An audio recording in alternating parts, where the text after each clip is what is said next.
నరదిష్టితో ఎవరైతే కనుక ఇబ్బంది పడుతూ ఉన్నారో వాళ్ళందరికీ కూడా అండి ఈ వీడియో చాలా బాగా ఉపయోగపడుతుంది. నరదిష్టి లేని వాళ్ళు అసలు ఉండరండి. ప్రతి ఒక్కరికి కూడా ఈ వీడియో ఉపయోగపడుతుంది అనే చెప్తాను నేను. ఎందువల్లనంటే ఇప్పుడు కొంచెం బాగుంటే చాలు, కొంచెం మంచిగా మన ఎవరి కంటికైనా కనిపిస్తే చాలు, వెంటనే వాళ్ళ దిష్టి కళ్ళ దిష్టి అనేది మన మీద పడుతుంది ఖచ్చితంగా.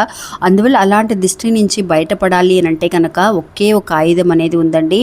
ఆ ఆయుధం ఏంటి అని అంటే, మీరు ఒక ఆదివారం నాడు రాత్రిపూట ఒక 4 మిరియాలని ఒక చిన్న పేపర్లు పొట్లం కట్టి మీ అరచేతిలో పెట్టుకొని, మీకు ఎవరైతే కనుక శత్రువులు ఉన్నారని మీకు అనిపిస్తుందో, నరదిష్టి అనేది వీళ్ళ వల్ల తగిలుంటుందేమో అని అనుకున్నారో వాళ్ళ పేర్లు అనుకోండి. లేకపోయినా సరే నరదిష్టి నుంచి బయటపడాలి అని చెప్పి ఆ 4 మిరియాలని మీ దిండి కింద పెట్టి పడుకోండి ఫ్రెండ్స్. ఆ తర్వాత మళ్ళీ వచ్చే ఆదివారం నాడు ఆ మిరియాలను తీసేసి మీ డాబా మీదకి వెళ్ళి మీ తల చుట్టూ కూడా ఒక 3 సార్లు తిప్పి 4 దిక్కులా కూడా ఒక్కొక్క మిరియాన్ని విసిరేయండి ఫ్రెండ్స్.